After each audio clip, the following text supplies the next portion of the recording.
Let's get right to our panel. Professor James Peterson is Director of Africana Studies and Associate Professor of English at Lehigh University.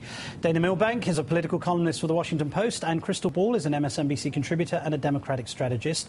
And while we await Representative Issa's contempt vote, which could come at any moment, Dana, I want to get your considered opinion about what we're seeing on Capitol Hill. You've actually been at the hearing, have you not?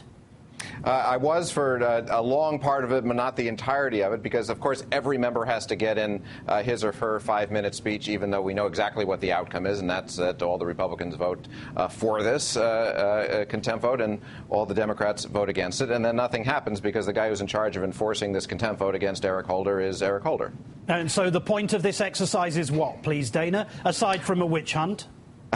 It's going to shock you, Martin, to know that there's an election coming up, and this is a time when they have these fights. In fact, they're not fighting about the underlying issue in this Fast and Furious program within the Department of Justice. They're fighting about what happened after this program was canceled. So it gives you an idea of what it's all about. What do you think this is all about, Crystal?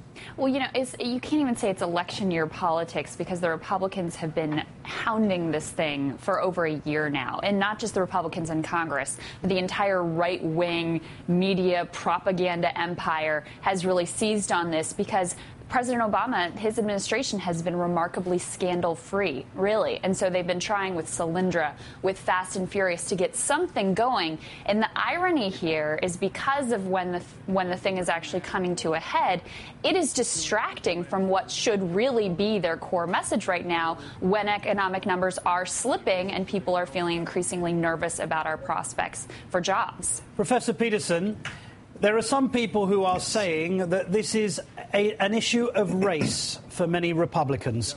They see this as an opportunity to attack a black president through a black attorney general. How do you see it?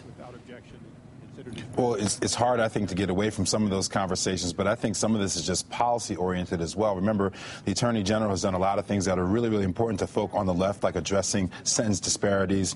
They've been very, very aggressive in terms of prosecuting the stand your ground challenges in Florida. And so obviously this is a Department of Justice that those on the right do not like. This is their way of attacking and really wrestling with that problem. Indeed.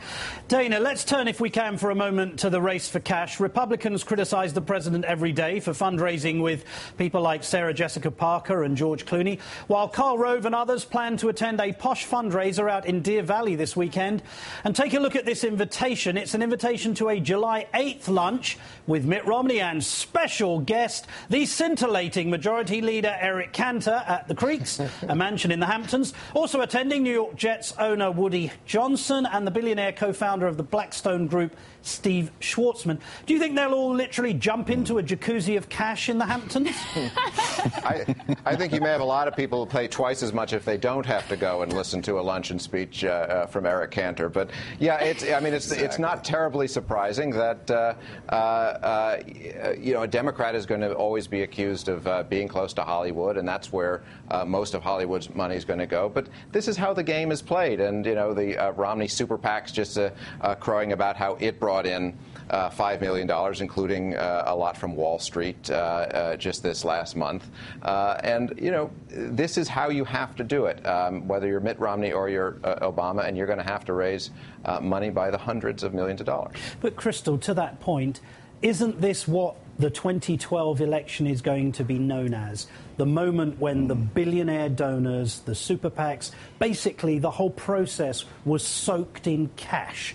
And frankly, it's Mitt Romney who's the beneficiary of most of it. Yeah, that's right. I actually hope that that's how this election is viewed, because maybe if people see it that way and are upset enough about it, then they will actually make a change, force a change, because heaven knows the change is not going to come from the top down on cash in elections. It has to come from people being so upset about it that they force a change. One thing I will say about the Hollywood elite supporting the president, at least they're sort of upfront about what they want to see happen. And they're actually supporting him against their own economic self-interest, whereas most of Romney's supporters are looking at this as essentially a business investment, a way to put some cash down because to they lower know their own taxes. Romney's going to lower taxes, he's going to eviscerate the safety net, and that will suit them. That's right. That's an important distinction.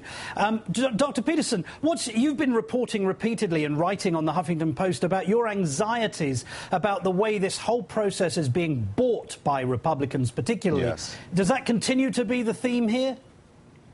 It does. Well, Crystal's absolutely right. There's no equivalency between Hollywood money and the kind of private equity billionaire money that Romney has access to. But I think it's also, I want to know who are the guys who are going to pay $25,000 to be in a picture with him and Eric Cantor.